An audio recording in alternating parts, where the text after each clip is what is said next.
Bonjour, nous sommes le 8 mars 2021 et ce sera probablement une vidéo à, à diffusion restreinte parce que la dernière fois que j'ai parlé de ce genre de choses sur mon blog, il y a quelqu'un qui a dit ah, vous n'y comprenez rien, c'est des propos de café du commerce, vous êtes sorti du domaine de vos compétences. Alors je m'en suis sorti en lui répondant. Ah, j'aurais pu simplement éliminer son message, mais alors bon, le type s'est resté convaincu euh, qu'effectivement je ne comprenais pas ce que je disais et j'ai préféré lui répondre en disant non, il s'agit ce qui vous fait réagir comme ça, c'est que vous ne voyez pas qu'il s'agit d'un débat classique à l'intérieur des discussions sur les fondements des mathématiques et que je me situe à un endroit bien particulier qui est l'empirisme, ce qui est appelé l'empirisme, ou est appelé aussi le point de vue critique, ou qui est appelé aussi l'antiréalisme, par opposition à la position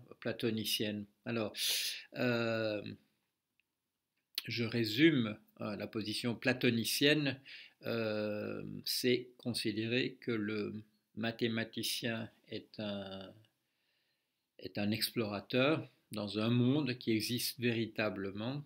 Et Bertrand Russell riait en pensant à Gödel, en pensant qu'il était de ce type-là, en disant quand il son rêve, c'est que quand il mourra et qu'il rouvrira les yeux après, il verra inscrit en lettres de feu le signe de la négation logique au firmament. Bon, ce qui prouve que Russell, lui, était un empiriste, était un antiréaliste.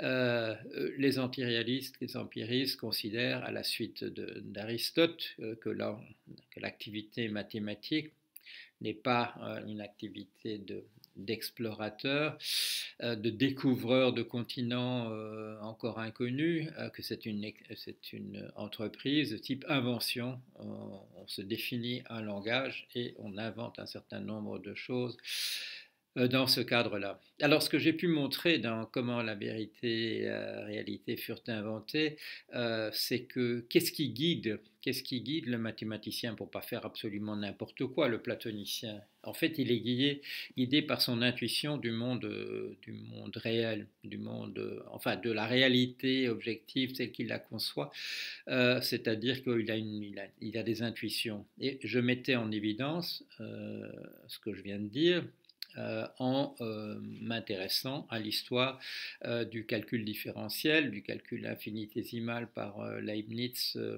et, et Newton essentiellement, et que comme Berkeley l'a remarqué par la suite, en fait, ils ne font pas des mathématiques, ils mettent au point un outil pour décrire la mécanique céleste, outil qui n'existe pas encore, et ils ne font pas de la bonne mathématique. Ils éliminent, des fantômes de quantités disparues, des quantités en les considérant négligeables, etc. Il y a des tas de raccourcis. Pourquoi ces raccourcis? Et là je le souligne, c'est simplement parce qu'ils veulent coller à la réalité physique. En fait, ce qui les guide dans la mise au point de ce calcul différentiel, c'est pas une rigueur mathématique. Il sacrifie la rigueur mathématique, comme le dit Berkeley, quand quand il leur faut coller à la réalité, le mouvement des désastres. Entre la physique et un purisme mathématique, ils choisissent à tout moment la physique comme étant le cadre de référence. Alors c'est pas vrai pour tout, c'est pas vrai dans le même degré pour tous les objets mathématiques qui ont été inventés. Mais on le sait par l'histoire des mathématiques et l'histoire des physiques. En général, quand un nouvel objet mathématique est créé, soit il est rapidement oublié parce que voilà, ça sert à rien, soit il y a des physiciens embusqués dans un coin. Ça a été le cas de Newton de Einstein par rapport aux tenseurs. Dès qu'on met au point les tenseurs comme objet mathématique, il saute dessus et il l'utilise pour sa théorie de la relativité. Voilà. Donc il y a, voilà, c'est un tango entre mathématiciens et physiciens. Les mathématiciens croient souvent qu'ils sont en train simplement de découvrir un monde. Ben, en fait, ils sont en train de l'inventer. Je suis moi délibérément je dirais de manière militante dans le camp des aristotéliciens, empiristes, antiréalistes. Non, ils sont en train de l'inventer, mais ils croient qu'ils explorent, ils croient qu'ils découvrent des choses. Et quand ils utilisent un procédé qui est un procédé en réalité légitime, et que ce procédé légitime, comme la diagonalisation de Cantor, fait apparaître que quand on a donné une définition qui permet une énumération complète d'un certain type de nombre, que par le processus de diagonalisation, on va faire apparaître des nombres qui ne sont pas dans la liste qui a été établie. Et donc, Cantor, qu'est-ce qu'il fait quand il découvre ça? Il dit, eh bien, voilà, il y a un certain nombre de nombres auxquels on n'avait pas pensé, qu'on n'avait pas encore découvert les nombres transfinis. Bon. Il y avait une autre approche possible. Quand il voit apparaître en manipulant des nombres qui sont dans sa liste complète, quand il voit apparaître d'autres nombres qui ne sont pas dans sa liste complète, la réaction d'un antiréaliste, d'un empiriste, de quelqu'un qui n'est pas platonicien, c'est de dire votre définition d'une liste complète était inexacte, était fautive, il faut que vous retourniez pour qu'elle puisse inclure ce nouveau nombre que vous avez vu apparaître. Voilà. Alors, qu'est-ce qui va se passer? Qu'est-ce qui se passe? Il se passe la chose suivante, c'est que David Hilbert, un Allemand, en 1900 établit un programme. Il réagit au fait que les mathématiciens introduisent des paradoxes. Donc il considère qu'on fait n'importe quoi en mathématiques. Et il dit on va éliminer ou si pas éliminé, on va restreindre le champ d'exercice de l'intuition du mathématicien. Et qu'est-ce que c'est moi je viens de dire ce que c'est cette intuition. Cette intuition, c'est l'intuition du monde physique, des choses qui sont possibles du mathématicien, dont il n'a pas la maîtrise, il ne se rend pas compte que c'est ce qui se passe dans son intuition, c'est une boîte noire à ses yeux, et du coup il ne sait pas ce qui se passe exactement. Et qu'est-ce qu'il y a dans cette intuition? Il y a sa compréhension du monde physique autour de nous qui revient comme ça et qui lui donne une ligne de conduite à l'intérieur de son exploration supposée et qui est en fait une invention de certaines choses. Bon. Alors, il y a un petit paradoxe dans le fait que Hilbert est lui un platonicien, mais il va en même temps, je dirais, définir le programme des mathématiques comme le voudraient les empiristes ou les antiréalistes. Qu'est-ce qu'il va dire? Il va dire éliminons à l'intérieur des mathématiques le recours à l'intuition, définissons un langage, définissons les propositions qu'on peut produire de manière valide, légitime à l'intérieur de ce langage et restons à l'intérieur de cela. Et s'il faut faire des considérations supplémentaires, appelons ça non pas mathématique, mais métamathématique et, dit-il, il y a bien un moment où, et là il y a une certaine confusion chez lui dans le terme d'intuition, parce qu'il renvoie à la fois à ce que nous appelons l'intuition, c'est-à-dire la boîte noire des décisions que nous prenons sans comprendre exactement comment ça marche, et intuition au sens de kantien, de la perception, de la simple perception. Il dit bon, il y a bien un moment en amont où il y a simplement, je dirais au lieu de l'intuition, il y a bien de la perception. Et là on est d'accord, mais maintenons ça dans ce que nous appelons métamathématiques. Voilà. Et on va séparer les deux et on va faire des mathématiques dans un champ extrêmement restreint d'un langage qu'on a défini, des propositions qui sont valides, des propositions qu'on peut dériver à l'intérieur de cela par des démonstrations dont on a des règles précises, etc. Programme de Hilbert. Et alors, qu'est-ce qui va se passer?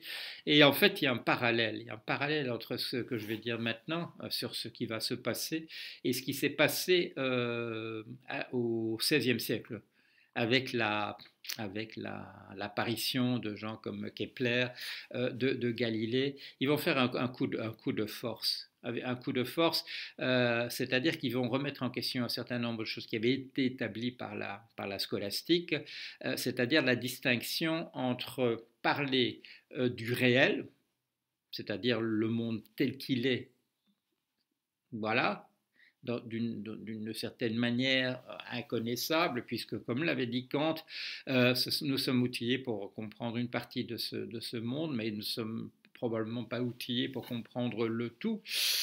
Et ce qu'on appelait la réalité objective, et qui est une description dont les platoniciens du départ, les néoplatoniciens, avaient bien compris que c'était une représentation, que ce n'est pas le réel lui-même, que c'est la réalité objective, c'est la partie de ce réel que nous pouvons appréhender par nos raisonnements de type logique et par les mathématiques.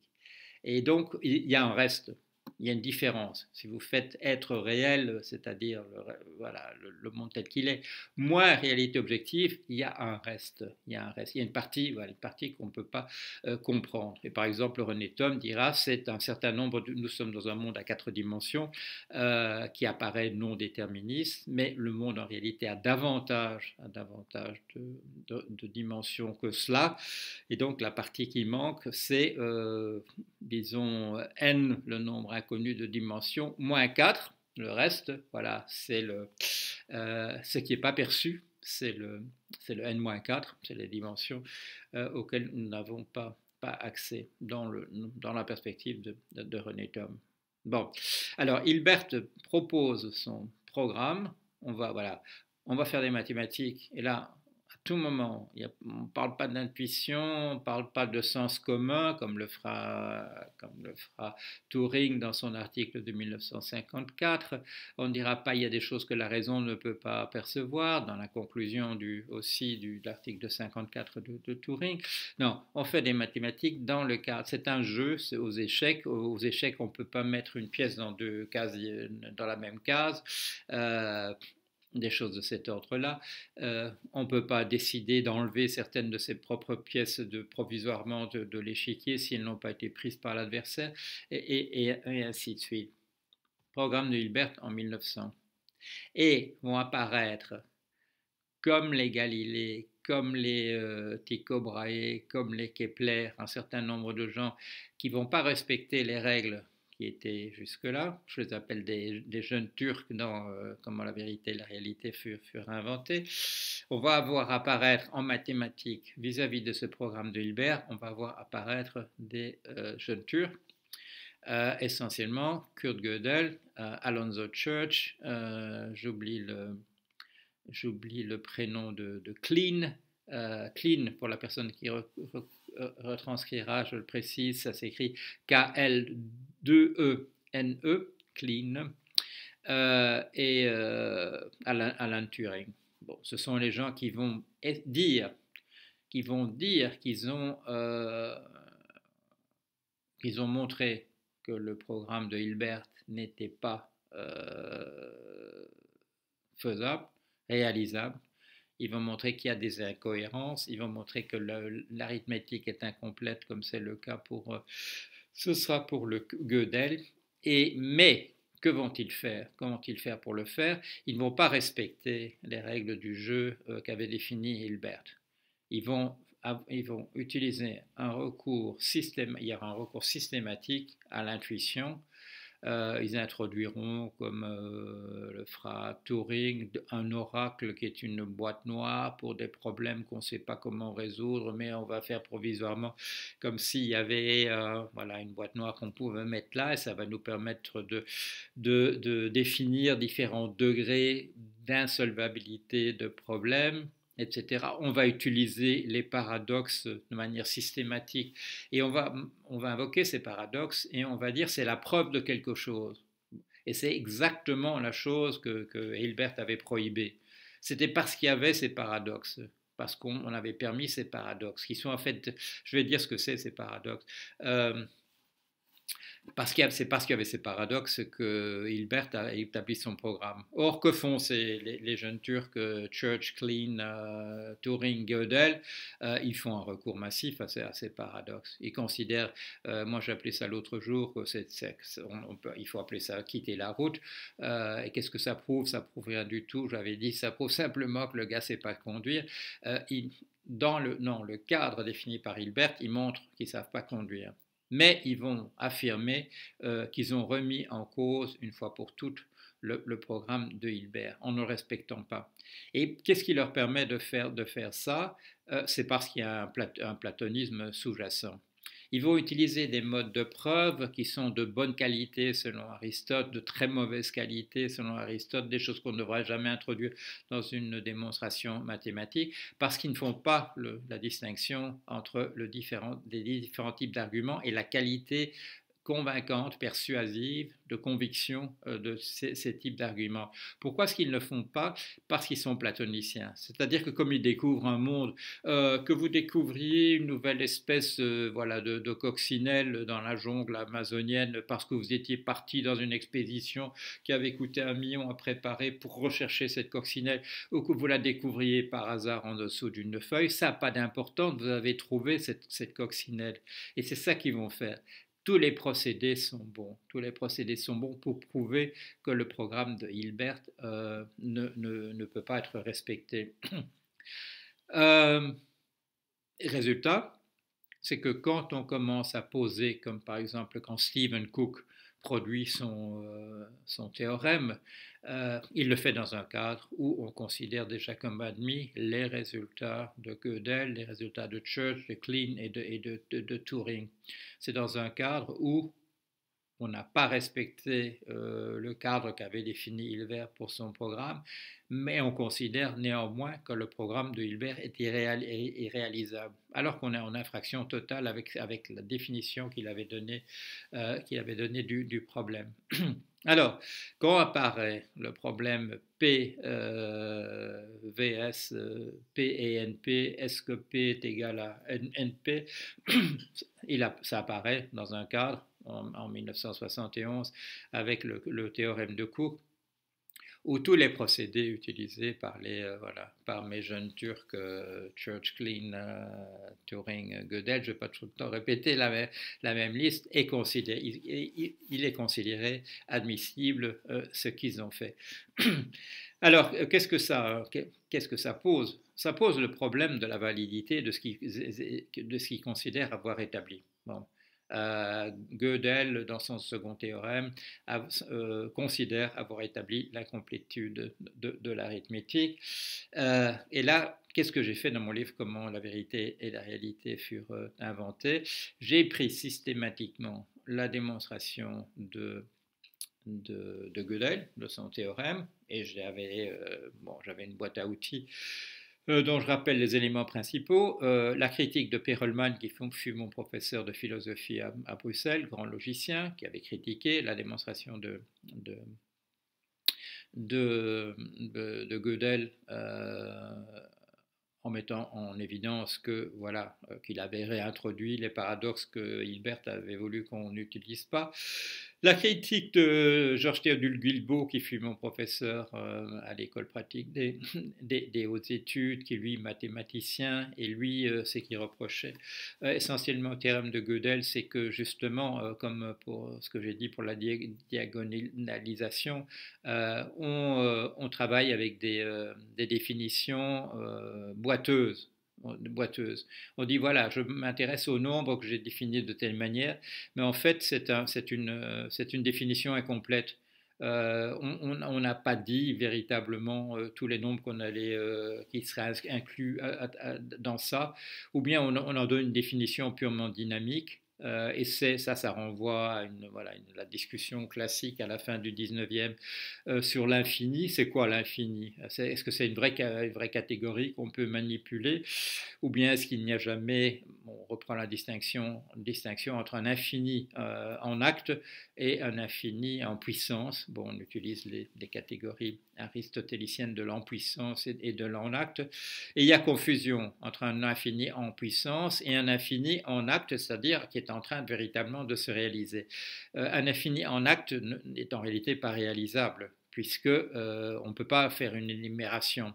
Il n'y a pas de définition en extension par la liste complète, par l'énumération complète des nombres, puisque la définition même du nombre infini est que cette opération ne pourra pas être terminée. Voilà, elle s'arrêtera jamais.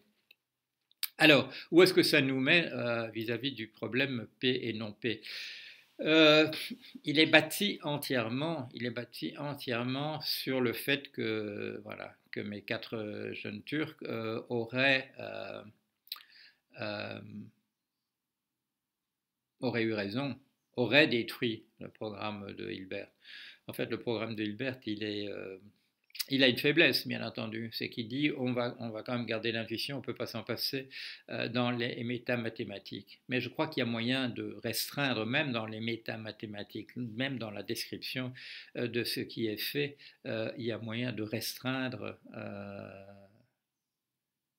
le recours à des procédés dont on ne peut pas déterminer véritablement la nature. Quelle est la plus grande faiblesse? Bon, il y en a plusieurs, et là, dans ma démonstration, dans mon démontage, la démonstration de Gödel, je mets en évidence tous les procédés. La plus grande, bon, une des faiblesses, je viens de la mentionner, c'est qu'en fait, on parle d'ensemble dont les termes ne sont pas définis de manière sans ambiguïté. On définit par exemple des suites qui sont en train encore de se constituer quand on en parle, dont on n'a pas encore trouvé tous les éléments et dont parfois on ne sait pas exactement comment on va encore trouver des éléments supplémentaires. Et alors on a la grande surprise dans la diagonalisation qu'on trouve des nombres auxquels on n'avait pas pensé mais qui auraient dû être dans la liste du départ. Il y a confusion. L'autre grande difficulté, c'est qu'il y a confusion entre plusieurs niveaux, et ça on le savait déjà, on l'avait déjà dit quand on s'était intéressé au paradoxe de Russell sur l'ensemble qui contient tous les ensembles qui parlent d'eux-mêmes, etc. Quand on fait de l'autoréférence, quand on parle de soi-même, comme dans le paradoxe du Crétois, Épiménide dit que les Crétois sont des menteurs, or Épiménide est un Crétois, donc il est un menteur lui-même, donc quel statut attribuer à ce qu'il dit sur les Crétois et à ce qu'il dit en général. Dans ma critique de Gödel, je mets en évidence l'autre grande difficulté. C'est une confusion entre syntaxe et sémantique. L'exemple le plus simple que je donne, c'est un enfant à qui on dit il faut trouver une petite pièce et il trouve la petite pièce, mais dans la même boîte où il y a la petite pièce, il y a un petit billet qui dit tu n'as pas trouvé la pièce. Bon, et l'enfant montre ça à ses parents et selon Church, Klein, Turing, il y aurait une contradiction puisqu'il aurait trouvé la pièce et il n'aurait pas trouvé la pièce. Mais il y a un statut tout à fait différent dans les deux éléments qu'on a. Il y a d'une part le fait que l'enfant a vraiment trouvé la pièce, il a la pièce en main, et d'autre part, il a simplement un bout de papier où il est écrit qu'il n'a pas trouvé la pièce. C'est pas la même chose. Et dans le monde dans lequel nous sommes, l'élément qui doit primer, c'est le fait qu'il a trouvé la pièce. Et le commentaire qui est fait sur le bout de papier est un commentaire faux, ce n'est pas une vraie description de la situation. Alors que fait par exemple Gödel? Il fait un ensemble d'opérations sur des formules qu'on peut produire, qui sont des formules valides, et il produit une formule valide et il va l'interpréter, c'est-à-dire lui donner un sens. Non pas, il ne va pas l'interpréter dans la manière qui est considérée comme l'interprétation de type classique en mathématiques, c'est-à-dire d'attribuer au x ou y des nombres, des valeurs. Bon, quand je dis a plus b égale c, je peux interpréter ma formule en disant a c'est 3, 2 c'est b c'est 2 et c c'est 5. Parce que ma formule qui était a plus b égale c, je l'interprète comme 2 plus 3 égale 5. Ça, c'est une interprétation. Mais il y a un autre type d'interprétation, et là il y a véritablement une escroquerie de Gödel, c'est qu'il va faire un codage. Il va prendre sa formule, qui est une formule non interprétée, c'est x plus y machin égale etc. Bon, et il ne va pas l'interpréter en attribuant des valeurs aux variables a plus b, a, c, x, y. Il va opérer un codage. Un codage. Il va prendre sa formule, il va inventer un code qui va transformer ce qu'est sa cellule en une affirmation je suis vrai ou je suis fausse. Bon, ce n'est pas une interprétation au sens classique. C'est un codage, c'est un encodage. Il va s'amuser à trouver un langage qui va lui permettre de dire si j'écris x, y, z, etc., je le code en ceci, ce que je dis là est vrai ou ce qui est faux. C'est une astuce, parce que la capacité à dire qu'une formule est vraie ou elle est fausse, elle est donnée par un certain nombre de procédures et c'est un être humain, jusqu'ici ça peut être une machine aussi maintenant, une machine intelligente, qui va vérifier si la procédure a bien été appliquée. Voilà. C'est-à-dire que la personne à qui on demandera de justifier que ce soit vrai ou faux pourra donner sa démonstration pour laquelle, comment elle est arrivée là. Tandis que la petite languette de papier où il est dit tu ne m'as pas trouvé, ou la petite ou l'encodage qui dit cette proposition est fausse, elle n'a pas la capacité de dire comment elle est arrivée à cette conclusion. Et ça, je crois l'avoir bien mis en évidence dans comment la vérité et la réalité furent inventées. C'est pas la même chose. C'est pas la même chose. Alors, dans l'article de 1936 de Turing sur les nombres énumérables, qu'est-ce qu'il utilisait? Un procédé, il utilise la diagonalisation. Bon. Dans son papier de 1954, qui s'adresse à un plus grand public, là, qu'est-ce qu'il utilise? Il utilise la confusion entre sémantique et syntaxe et sémantique. Voilà. Qu'est-ce qu'il fait? Il donne une définition. Il donne deux définitions. Ceci, voilà, le cas 1, c'est le cas où on va trouver à la fin de la formule, on va trouver B, et le cas 2, c'est la formule dans laquelle on va trouver, c'est le type de problème dans lequel on va trouver comme solution à la fin W. Bon. Il fait une démonstration à partir de ça. Il a défini ça comme axiome. Bon. Il va faire une démonstration. Et dans sa démonstration, il va montrer qu'en fait, non. Dans le cas 1, c'est W qu'on trouve, et dans le cas 2, c'est B. Et il va dire qu'il y a une contradiction, voilà, du coup, ça ne marche pas. Du coup, on ne peut pas définir une procédure qui va pouvoir dire si un problème est soluble ou s'il ne l'est pas. Qu'est-ce qui s'est passé là? Sémantique et syntaxe. Quand il arrive à dire que la proposition, le cas A débouche, je ne sais plus dans quel ordre je les ai donnés, mais enfin débouche sur B et W, qui est le contraire de ce qu'il a affirmé dans sa définition, quand il arrive à son attribution de W et B selon le cas 1 et 2, c'est à la suite d'une démonstration qu'il vient faire. D'accord? C'est dans un théorème. Un théorème a prouvé que le résultat pour 1 c'est W et pour 2 c'est B. Quand je regarderai la retranscription de ce que je viens de dire, je m'arrangerai pour que les W et les B ne soient pas confondus comme je viens de le faire parce que je ne me souviens pas exactement ce que j'ai dit. Il démontre qu'au cas 1 correspond B et qu'au cas 2 correspond W, ce qui est le contraire de ce qu'il avait mis à son point de départ.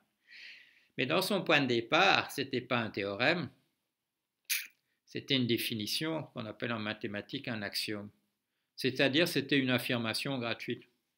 C'est une affirmation gratuite. Elle n'est pas gratuite dans la mesure où on pourrait dire qu'il y a des conséquences qui en découlent.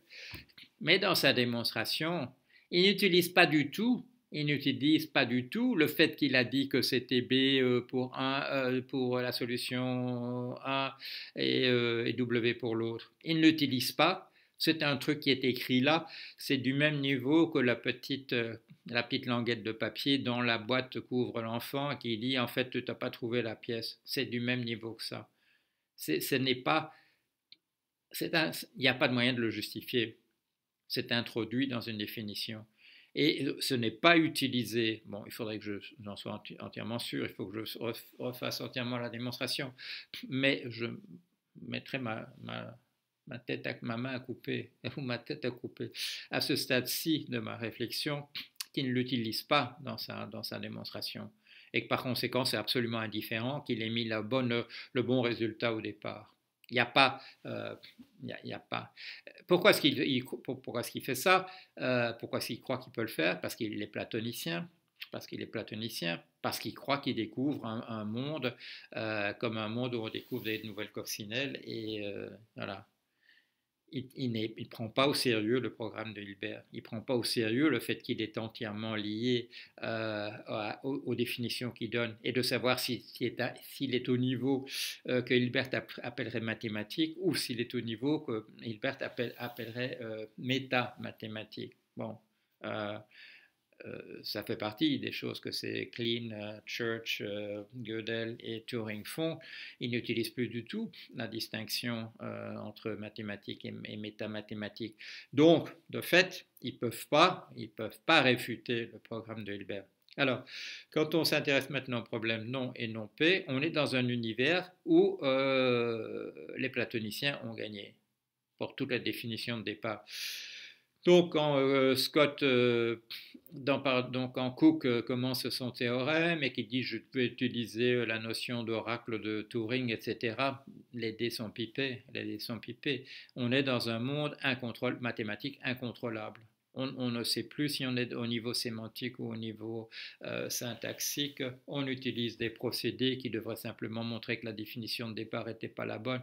Si on parle de toute la suite des nombres et qu'on en trouve encore d'autres, c'est parce qu'en réalité, parce que la définition n'était pas bonne. C'est pour ça c'est pour ça qu'on découvre des nombres qu'on avait oubliés. On les avait oubliés, il faut les remettre dans la liste, il faut refaire la liste, il faut refaire la définition pour en tenir compte, pas considérer qu'on a découvert des nouveaux continents inconnus ou des planètes inconnues ou des étoiles inconnues comme l'a fait Cantor. Alors, qu'est-ce que ça dit de la solution, au point où j'en suis, qu'est-ce que ça dit de la solution de N et NP, pardon, de P et NP?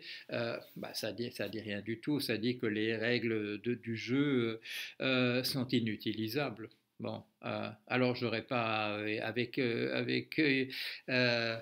Yuli, avec qui je travaille là-dessus, on n'aura pas $1 million, puisque le problème de résoudre le problème de P et NP, c'est dans la manière dont il a été défini jusqu'ici, c'est-à-dire après la contre-révolution. C'est pas une vraie révolution, c'est une contre-révolution.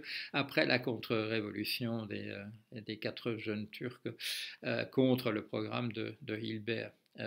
Qu'est-ce qu'il faudrait faire? Il faudrait revenir au programme de Hilbert, poser le problème, voilà, des solutions de type polynomial, poser la question de la recherche exhaustive sur un échantillon qui ne peut pas être infini, parce qu'on ne peut pas faire une recherche exhaustive sur un échantillon qui est défini comme infini, etc. C'est-à-dire avoir un problème défini de manière claire, sans recours à l'intuition, sans dire ah oui, comme Turing, ah oui, ben finalement on voit bien qu'il faut faire appel au sens commun parce que la raison ne suffit pas pour expliquer ce que je viens de dire. T'es plus dans le programme de Hilbert, mon gars, si tu dis que tu ne sais pas exactement ce que tu es en train de faire. Et c'est ce qu'on peut voir, c'est que, et dans le texte de 1936 et dans le texte de 1954, les règles ne sont pas précises. Voilà. Et c'est pour ça qu'à tout moment, on peut botter en touche, on peut envoyer le ballon en dehors du terrain et dire ça prouve que le terrain était mal défini. Non, c'est parce que toi, tu n'as pas bien shooté. C'est pour ça que tu te retrouves en dehors. Il faut revenir à l'intérieur. Voilà. Ce n'est pas une conclusion définitive, c'est un point d'étape sur ce travail que nous avons fait ensemble, Julie et moi. au point où nous en sommes arrivés, donc après les efforts qui représentent 8 plus 9 ou 10 semaines d'efforts. Ce n'est pas terminé, mais je crois que j'ai balisé la manière dont il faudra, de ce que nous pourrons dire par la suite. Voilà, allez, je ne sais pas si ce serait... je dis à bientôt quand c'est des vidéos. Je montre à tout le monde, là je ne sais pas où on en est. Allez.